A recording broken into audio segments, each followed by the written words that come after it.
darsu de e nder faslu tasi o. Thaminan jeetata bundum an yunawila ta'ama nde o jonnata nyamete on awi sharaba ma jarandan akbaral jalisina burbe towde duubi ben ka jonde si tawi woni a jonnama ya servu si on ma ndiyan dam ma nyiri ndin haray adora jonnude towbe duubi ben.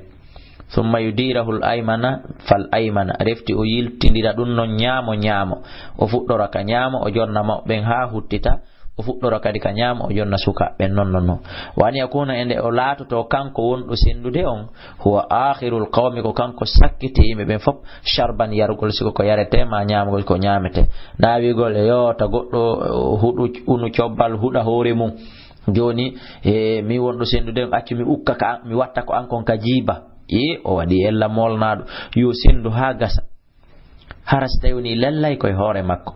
Est-ce que en fami kala sendo wota o ado yedude hore makko mamo adoto jonnude o joddina don ziho dido haray min gotun an gotun dum ko ella ma watta ko makko kon ka jiba dum ko ella li qawli rasul alayhi salatu wassalam nelado makki kabbir mawni ay ibuda bil akbar bi mana fuddor ko dum woni mawbe ben minal jalisina imorde jodi ben walistidanihi alayhi salatu wassalam e dungina nagol nelado yanangol nelado ibn abbas fi an yunawila sharaba de o jonnata jaran dan taho al ashiyakha mawbe ben ala yasarihi kanana makko id ko wadi kana lati ibn abbas abdullah ibn abbas radiyallahu anhuma tawi ala yamini no ka nyama makko wal ashiyakhu mawben e al kibaru nayben ala yasarihi hino kanana makko fasta'anahu udisimo dallun dum ko tindindum ala annal haqqa a haqqa wonde ko buri handude bi sharabi e jaran al jalisu ko jodorbe ben alal yamin ka songo nyam wali qawli hi alayhi salatu wassalam al aymanu fal aymana ko be ka nyamo adete jonne de hikkine ben ka nyamo ha sewte be kanan wa qawli e ma ko ne laado saqil gawma ko duwa yarde e yimbe ben akhiruhum ko sakkitido mabbe on yani shurban yarugol saqil gawma ko yari e yimbe ben akhiruhum ko sakkitoro mabbe on yani shurban ka yarugol tasiyan yena e bonnun Allah yabuda ko nde fuddorta e bitanawli tama jonnugol nyamete o sharaba ma jarandan wa fil majlisi harayno ka jon awa Allah yabuda ko nde o fuddota ko bitanawli taami ƴettugol nyamete ay sharabi ma jarandan wa fil majlisi haray lehino ka jonde mabbe don man huwa ommo kanyum awla minhu burdo mo handude e mudum bitaqdimi adoranede likibari sinin sabu towgol duubi on tigi din aw ziyadati fadlin ma beydagol bural on tigi ngal sen tumbondiri sellata ka adoda ƴettude nyamete on a nyama mettoda hara heccube ma e duubi no jodi ma heccube ma e bural no jodi sabuta en sikku burdugol ko burdugol duubi din tum hida jododa e gorejo minniraawo ma gorejo biddo ma tawata si hunde teddunde yani pilasi yani antun kanko tun ko ya immano mo kanko jodo tata ko dun nafayma ngayawi baawo ko gorejo bidda ma ko gorejo minniraawo fo na goregoy esen na gorejo biddo ma fo on gore ma na gorejo minyira ma fo on gore ma kala waddo dum ka hakkile makko tarde wa yakhluqu rabbuka ma sha wa yakhtar Allah no taga ko faala kon o yilto sugo burdindina on faami ka wo haraw hadaki hendade nyamete on hara mawbe heccube mo ton ma heccube mo ka bural masalan si goddo Allah tewi ke pas burni goddo gandal e hore ma burni goddo jaahu ma laamu e hore ma andoni burdo ma لأن ذلك سبب دوفو مخل كسرت إدون إتبال آداب نديجني معرض قوي بتايدون كدي صاحبه جم لوصف الجشع المذموم سفي ترغل نجيكو كانونغو نيانغو قال بعضهم يوغاي بإني وإن مدة الأيدي سجود دين فونتاما إلى الزاد فاد انجوباون ko ala be windi ala on sella ko ila on selli lam akun min kando mi lato ta ko bi ajalihim ko mi burdo be hawjude hendagol nyamete on idi ko adi ajshaul qawmi ko buri jasude kana sabote e yimbe ben ajalu ko burdo hawjude memude nyamete o min kam mi watta dum ashiran sapa bundum alla yu hawwiya rafiga hunde o bittinta wondi be makko ben aw mudifahu ma ko do makko ndu bittintamo ila an yaqula lahu ndu bijata on fi on wi'amo kul nyaamu kul nyaamu wa yulijja alayhi osonjamo baskon alayhi no fawimo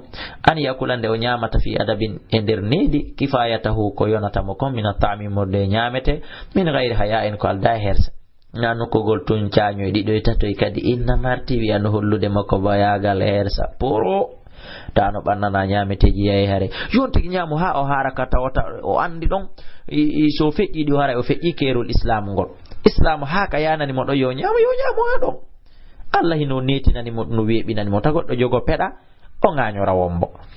aw takallufin ma dum fawtagol lil haya'i wonande hersa bi mana fawa hersa wil e hore mum ha ta nyamde he ko ban addani en nyirindi ko ndi duda nokke luttine wona en haari mi tawaka don mi tawaka feu en wayla ya abadan en wayla fop nyame si tayoni dum pusata en nyamugol feƴƴintina na enen rottana kati in ko wadi si obagol ma yadugol e ma wela tala mi Abdullahi kala kede ko wadi fi dalika hino nder dum ihrajun bittingol li rafiqihi dimmojo makko e wondi don min non mi do wela reedo andon no jande ayi ko kanno kena alurrila aw mudifi ma bittingol kodo makko stay mo mari kodo kama fihi wano woni kadi go e dunno e nder dum kadi na'u uriyan ko non yingo non warriyau awale ko wiete ko yingo haram no harmi ko andirta ko yingo ko fi woni e kari no mo kombini kari kanyu janda reedu ko yingo no dum ko yingo no menen goy ko do wadi men jabata wonde al hadi ashar sappo e go'on an yarfuka ko wonde on tigi yurmete bi rafiqihi dimmobe makko ben fil aqli kanyamugo fala yuhawilu hara o etotako an yakulande o nyamata akthara minhu buri oya hara o habbaki o canyoto bura oya ma o nyama e sengo makko go sengo oya go wala si yama tentini idha kana tamsilat ke nyamete on qalilan ko seda ara ko yo wado hakkil li annahu sabunu kanko fi dhalika endir dum do yakunu o latoto akalan haray o nyama li haqqi ghairihi gebal yimbe hedditi bentana makko ko dun si wadi ko yo watta yili الثاني عشر سبو ديديون الله ينظر كونde on darata ila rifaq ifade wondi be asnal akalika tumbere nyamugol wandu nyamo wono kani sawi andara e sayre anden andara ino mi memminirta non andara ino mi untirta non hunduko ankon fi am mettita fi nyiri ndi mettite tandaran tertola mi nyama walla yuraqibam ende o ƴewtota ko be kadi mi don darde ja on gaynali ne amen beyda on don ame no hara o ƴewtaki be nder ko be nyamata ko fayastahuna minhu sona dum be hersaymo ha be marta hara be duwa ka martude ma be ronka beydude tawale be duwa no beydude baskoni alayhi no fahimu an yaghudda basarahu de o hippata kite makko den anil akalati hawlahu e fi be nyama e be takko makko o hippa kite den hara o daralbe walla yatatalla ilayhim inde jilli tatako e mabbe idhalika de tawnu dum do fop yudihim lorraybe kama kadi yusabbibu lahu wa woni non dum hino sabimbinana mo kadi bughd adihim monagol goddo e mabbe fi makko be monano be tikkana mo fiu fayatimu lidhalika hande kadi o heba bakkat sabunu الثالث عشر سبويتاتي on alla yaf'ala konde huwata kadi ma yastaqdiruhu an-nasa konko nyiddinanta yimbe ben aadatan ka aada ye nyande go men bandana nyiidi sifa dum uddutugol amen gol men tay sukundu der ton uddutugol amen gol me yigildi der ton me yi pedali der ton haray a nyiddinani be ya nyamete on amettinani be ya nyamete on no wadatake fala yanfudu yadahu wa tawhunku jungo makko ngol firgasat kandir mira wobbe gobe nokkay habe gayna ndibe nokkindin tano samutude kandir mira musibbe julbe acce hakke islam ko dina penal ko dina civilisation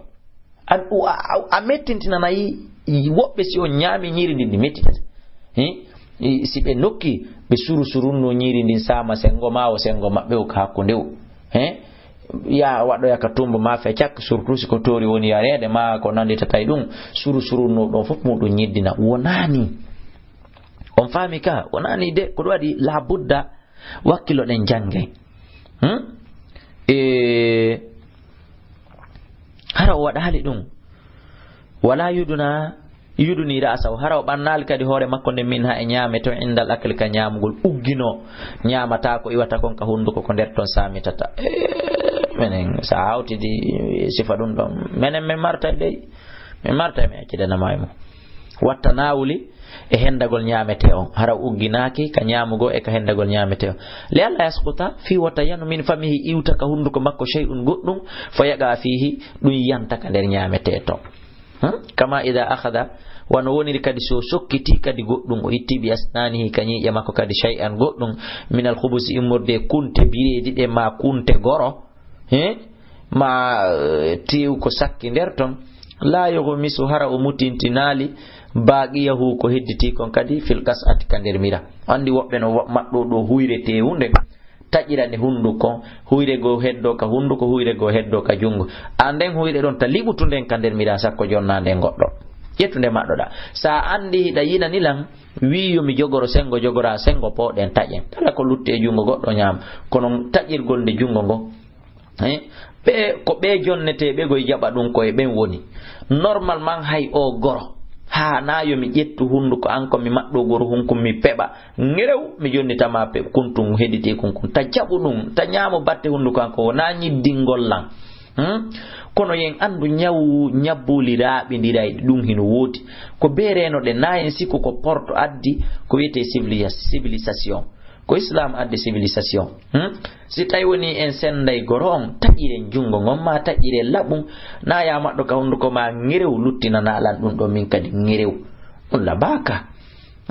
wallahi dina kan sawi a gollitira fo be inay an ko akomportido be inay an ka tonitido tawa ton ta ko islam ko gollitirda kama qala alayhi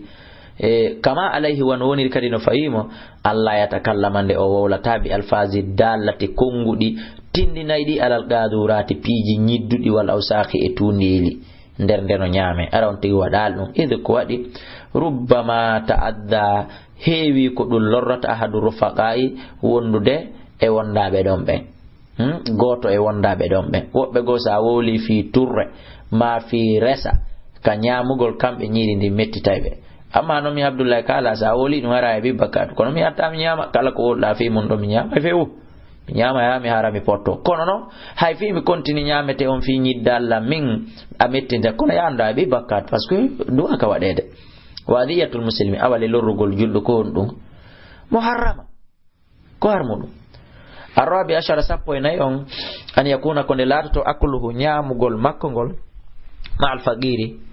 e wondudre e wasudo be ben be mara goddum be miskinabe ben qa'iman hara ko dum don buri nyibude ala itharihi e do burnugol mongol wa ma'al ikhwani nyamu bimana nyamu dugol e basudo be mara moyen ben qa'iman hara ko dum buri nyibude ala ithari e do subagol mo kanko to nyama wa ma'al ikhwani nyamu dugol makko kadi e sibbe makko hediti ben foti ko tampo be foti ko hettibe qa'iman hara ko dum buri nyibude ala an basati e do wejjutugol gol kanyun tum wal mada'abatil marha ko du woni e noddugol andanda hoore ma fuddande fowtareji e mudum wa ma'adawi ratabi wal hayati ala al adabi wal ihtiram wa ma'a dawi ratabi e nyamugol kadi wondude e jomirabe fukagol ben ko du woni miskinabe ben awlegol wal hayati ko du woni e mako baabe ben ala al adabi dum do ko wondum e dow needi wal ihtirami e teddungal jim o hino yewta en adabu nedeji ma badal akli wondi dim baawo gaynama nyamede jodi waya din di jota ko di joyi awalan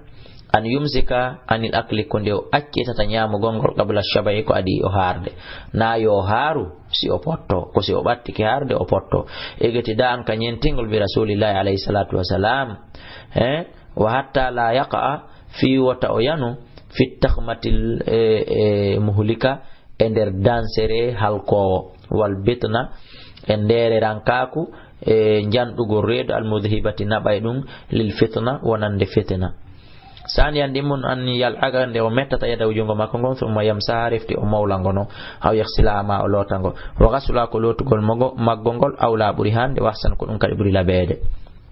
salisan tatabunnu an yaltaqita nde hoccata mata saqatu kala ko yani ko min ta'ami morde nyamete makko atna al akali kadi atna al akali e nder nyaamu gongol harana wigol fitane me nyiri ni fitta fo mudum hawkoya lima warada sabu ko joli min at-targhib morde lerdingol fi dalika idum li'annahu sabu dum min babi shukri dum do fop ko jiya dum e dambude e fasonji jarnugol Allah lin ni'mati wonande nemaka rabi anna yabunnu an yukhallila nde sokkitata asnama o nyiije makko den si o gayni nyaamude wa tamadmada o wiibo tatyiban li famika labbingol hunduko makko ko nawigol e kaari ha yari ndiya sokkita nyiije hunduko makko kon ko asi ko nyiije den ko aside ko yaylude no wona dum sokkutugol nyiije den kala ko nyaami hay ko tigare ƴakki sokkitara hunde bisaki ton anta si goddum bisike ton gogo bonna nyiije den didi luubay kala bingol hunduko kala kon tigi nyaami o sokkita idi ko wadi